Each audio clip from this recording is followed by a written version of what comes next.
मेरा नाम गुलफाम अहमद है और मेरी लाइफ की जर्नी स्टार्ट हुई थी जब मुझे पोलियो हुआ था। हम गांव में रहते थे, वहाँ पे लैक ऑफ अवेयरनेस, नॉलेज नहीं थी, तो शायद मुझे वो टीके नहीं लगे। पिताजी ने बहुत कोशिश की कि ये किसी तरह ठीक हो जाए, लेकिन नहीं हो पाया क्योंकि पोलियो का इलाज उस टाइम पे नहीं था। और जब उनको पता लगा कि ये परमानेंटली फिजिकली चैलेंज अब हो गया है, तो वो एक उम्मीद हार गए कि अब इसको ऐसे ही लाइफ सर्वाइव करनी है। और मेरी पूरी फैमिली में मेरे से सबकी एक उम्मीदें खत्म हो गई थी कि इसकी बस अब जिंदगी हम ही को संवारनी है, जैसे तैसे ये अपनी लाइफ सर्वाइव कर ले। उस वक्त मेरी जिंदगी के 30 मिनट बहुत खूबसूरत थे। वो मेरे गली के बाहर एक छोटा सा प्राइवेट स्कूल था, उसका जो प्लेग्राउंड था, उसका दरवाजा थोड़ा सा टूटा हुआ था, बिल्कुल मेरी किस्मत की तरह।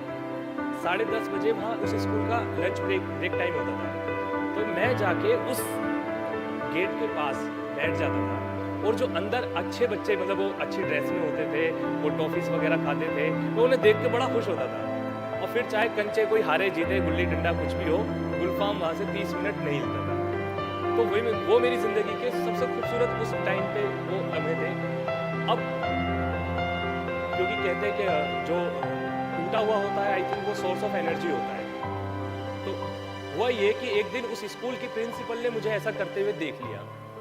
अब उन्होंने मुझे अपने, छोटा स्कूल था तो अपने रूम में बुलाया और मेरे से पूछा कि तुम ये क्या कर रहे थे।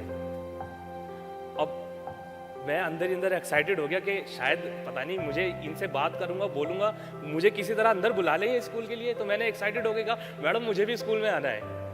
तो उन्होंने मेरे, अब कुछ अच्छा होगा क्योंकि मैं स्कूल जा रहा था। और सीरियसली सभी लोग यहाँ अपने पेरेंट्स के साथ मार्केट गए होंगे, और वो क्या खरीदते हैं वहाँ जाके, खाने की चीज़, खिलौने, टॉयज़ वगैरह। मैं एक पहला शख्स ऐसा था जिसने बचपन में स्कूल में मार्केट में जब फर्स्ट टाइम गया था तो स्कूल का बैग खरीदा था। मैं 8 साल का था जब मैं स्कूल गया था, तो थोड़ा जल्दी स्टडी करके मैं आगे बढ़ने लगा। जिंदगी ऐसे कट रही थी। अब क्या हो रहा था कि जब आपको सब कुछ स्मूथ लगे, कुछ ऐसा लगे कि यार मज़ा नहीं आ रहा, तो कुछ डिफरेंट करना चाहिए। तो मैं 8th क्लास में आया, और बिकॉज मैं फिल्में वगैरह देखता था और सलमान जी का बहुत बड़ा फ़ैन था, तो मैंने जिम गया। अब जिम वाले भैया देखे कि भाई ये नीचे नीचे प्रैक्टिस करेगा, बैठ के किसी के चोट ना लग जाए, कुछ इसको कुछ तकलीफ ना हो जाए। तो मैंने उनसे पूछा भी कि भैया क्या मैं यहाँ प्रैक्टिस कर सकता हूँ। अब उनके दिमाग में क्या आया, उन्होंने मुझे अलाउ कर दिया। मैं 8th क्लास में था, मैं 18 का भी नहीं हुआ था उस टाइम पे। मैंने जिम स्टार्ट किया, मेरी अच्छी खासी मसल्स, बॉडी बन गई। दिव्यांगों के भी ऐसे पैरालंपिक में गेम्स होते हैं, 2008 की ये बात है। तो मैं बहुत खुश हुआ। पावर लिफ्टिंग गेम्स के बारे में उन्होंने मुझे बताया, और मैं उनके जिम में जाके फिर मैंने कुछ दिन प्रैक्टिस की। तो प्रैक्टिस करने के बाद ये हुआ कि मेरा नेशनल के लिए जो ट्रायल होना था, पहले स्टेट चैंपियनशिप नहीं होती थी, डायरेक्ट ट्रायल हुआ।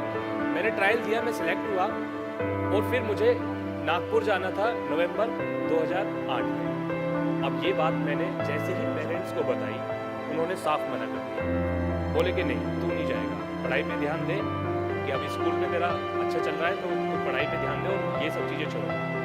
लेकिन मुझे क्या पता था कि यार जीतूंगा तो मैंने, मुझे और कुछ नहीं पता था।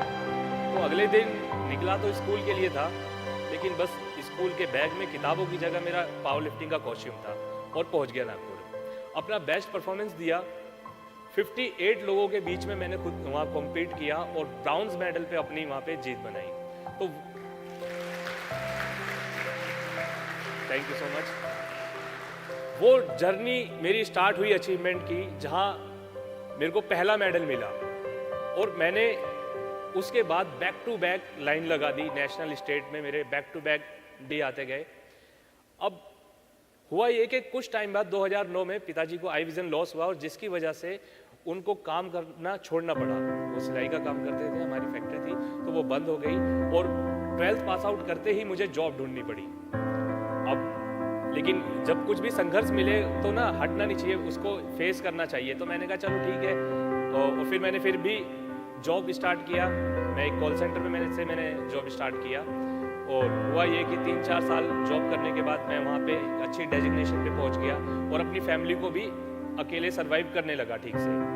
जब फिर से सब स्मूथ हो गया, फिर से मैं जॉब के साथ साथ स्पोर्ट्स भी खेल रहा हूँ, मेडल भी जीत रहा हूँ और फैमिली भी अच्छे से सर्वाइव हो रही है। अब जब फिर कुछ स्मूथ सब कुछ हो जाए ना तो फिर मेरे को मज़ा नहीं आ रहा था कि यार कुछ फिर अलग कर। तो मेरे एक फ्रेंड ने मुझे बताया कि यार तुम ना सर्जरी कराओ, तुम शायद खड़े होके चल जाओगे। बस उसने मुझे इतना सा पिन किया और मैं जाके हॉस्पिटल पहुंच गया। तो हॉस्पिटल गया तो डॉक्टर ने मुझे बताया कि मैं बिल्कुल बैठ के चलता था तो मेरी हिप और मेरे लेग्स बिल्कुल जॉइंट हो गए थे, वो स्ट्रेट नहीं होते थे, मैं सीधा लेट भी नहीं पाता था। डॉक्टर ने मुझे बताया कि तुम्हें लगभग 1 साल बेड रेस्ट पे लगेगा, तुम ठीक हो जाओगे, कैलिपर और क्रचेस के सहारे तुम चलना लगोगे। तो मैंने डिसीजन लिया, कुछ सेविंग्स की कि 3-4 महीने घर चल जाए और मैं हॉस्पिटल में जाके एडमिट होने के कंप्लीट मेरे 2 सर्जरी हुए, मेरे दोनों हिप रिलीज हुए, बहुत हिप रिलीज हुए और उसके बाद 15 डेज में हॉस्पिटल में रहा। उसके बाद कंप्लीट 91 डेज के अंदर दोनों कैलिपर पैरों में लगा के और क्रचेस पे खड़े होके मैं हॉस्पिटल जब अपने पैरों पे पहुंचा तो डॉक्टर वाज शॉक कि ये कैसे पॉसिबल हो गया, बिकॉज जो एक्सरसाइज हॉस्पिटल में मुझे वो 3 मिनट 4 मिनट कराते थे, घर पे मैं पूरे 12 घंटे वही करता था। तो लाइफ अब यहाँ पे, थैंक यू, अब लाइफ में एक टर्निंग पॉइंट आ गया। जिस इंसान ने 4 फुट की हाइट से जिंदगी को जिया हो, अब वो यार 5 फुट पे आ गया था, तो बिल्कुल चेंज एकदम।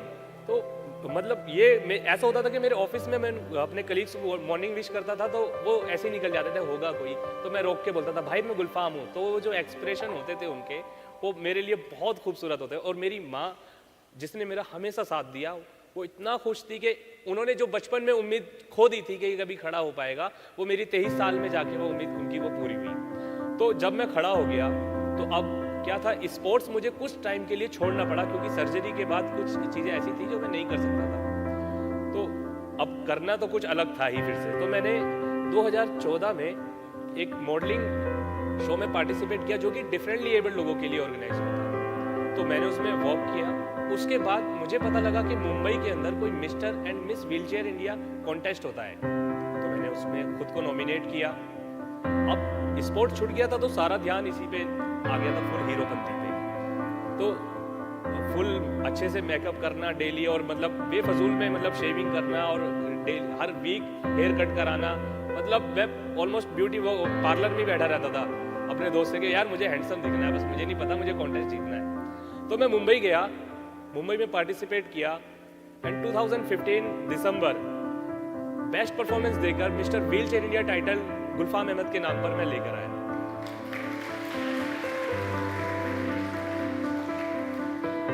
Overall life was change. जो भी था, एक गली में जो खेलता था गुलफाम, वो मिस्टर इंडिया बन गया था, नेशनल एथलीट हो चुका था।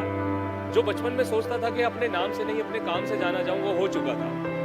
तो लाइफ में जो भी कुछ मिला वो मैंने फेस किया। और एक चीज़ मैं आप सभी लोगों को बताना चाहता हूँ कि जब भी आप डिसेबिलिटी, हम जब भी कहीं पे गिरते हैं किसी वजह से, किसी भी चीज़ में कहीं भी हम फॉल होते हैं, गिरते हैं, तो हम अपनी डिसेबिलिटी की वजह से गिरते हैं। कुछ ना कुछ हमें डिसेबिलिटी होती है, राइट?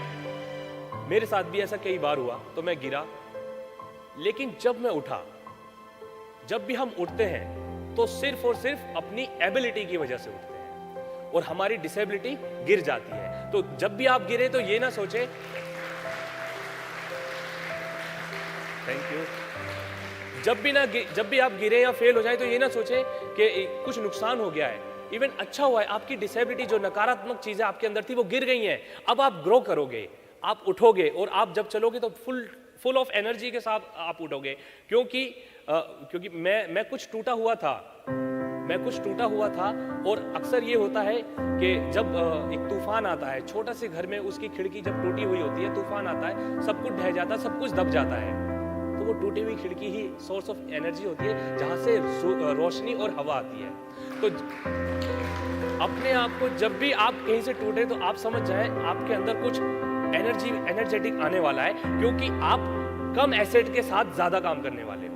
अपने बॉडी के कम हिस्से के साथ या अपने एजुकेशन या बिजनेस में कोई भी चीज़ आपकी खो गई है तो आपको अब मौका मिला है कम चीज़ों के साथ ज़्यादा काम करने का। तो थैंक यू सो मच मुझे यहाँ पे सुनने के लिए और मेरे को यहाँ पे मौका दिया बोलने के लिए। Thank you so much everyone.